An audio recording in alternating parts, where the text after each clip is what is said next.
So I would like to talk about this foreign worker levy. And I understand that the levy has increased to actually boost the productivities and the efficiency.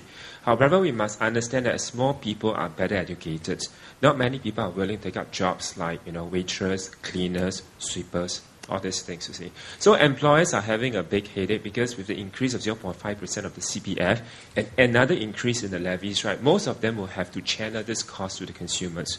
One very good example is that this afternoon I went for lunch at this coffee shop, and there's this one store that sells economic rice. Okay, right in front of it, it says, right, price has increased by 20 cents per dishes.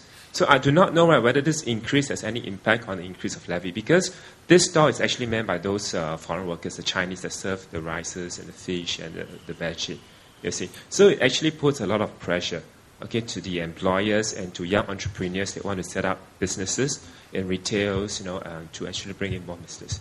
So this is something that I think the governments can think into it.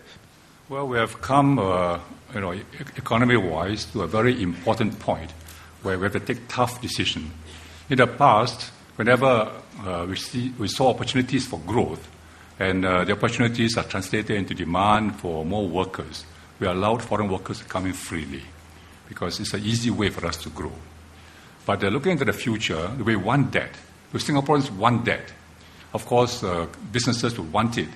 But you can see, as a result of that policy, and if you continue with that policy, you are going to have more and more foreign workers in Singapore for construction, for services, for making roti prata, and so on.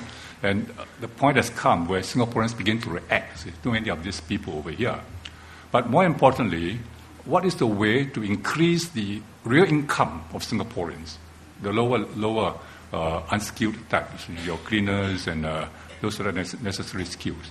If you bring in more foreign workers, their income will never grow because it's cheaper to get a foreign worker than to think of ways to employ them. I grant you that no matter what you try, you're going to be short of workers at the bottom. Because the mundane job, people don't want to do that. We don't want to train our own children to do that. We want them to go to ITE minimum, polytechnic if possible, university certainly if they can make it, and more than that, you see. So you're going to be short of workers at the bottom. So how do you then have a sprinkling of foreign workers plus local workers? So this policy has been taken. It's going to be painful for the industry. But the government has taken the decision that we've got to signal to the industry that they must find ways to increase productivity.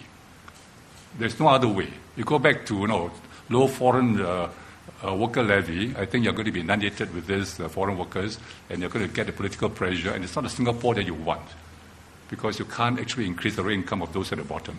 So the decision has been taken, and notice has been given, that over the years, you're going to see an increase in the foreign worker levy. So how would employers react?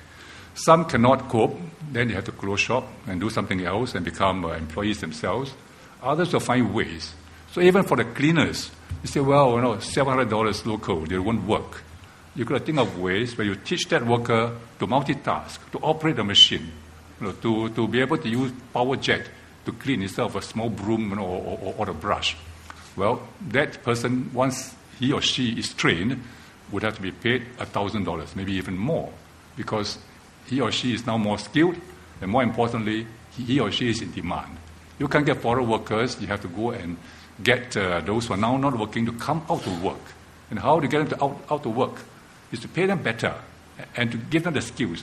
And importantly, to give them a sense of dignity, that this may be a low-level job, but I can do many things at one time. I've got pride in that job. And it's not a job just for foreign workers. So I'm afraid that this one, we must not make a U-turn. In the past, we tried to take this policy. After a while, because of the need for economic growth, we relax. So this time we have decided no relaxing. Just push forward the policy. So how will you be helped? I think there are many schemes to increase productivity of companies, to train workers and so on, which Devadas can elaborate if you want him to elaborate. So it's painful, but you've got to begin to learn on how to do this. You take the case of popiah, for example. Do you want foreign workers to go and make your popiah at Hokkien Street? It's very good. Or you mechanize. So now we mechanize. You have a factory to manufacture popiah skin. And roti prata is also now made in factories. Well, may not be as good. To be frank, it's not as good as those made by hand, but you got to live with it. You got to live with it. You adjust. So that's the policy which we have taken.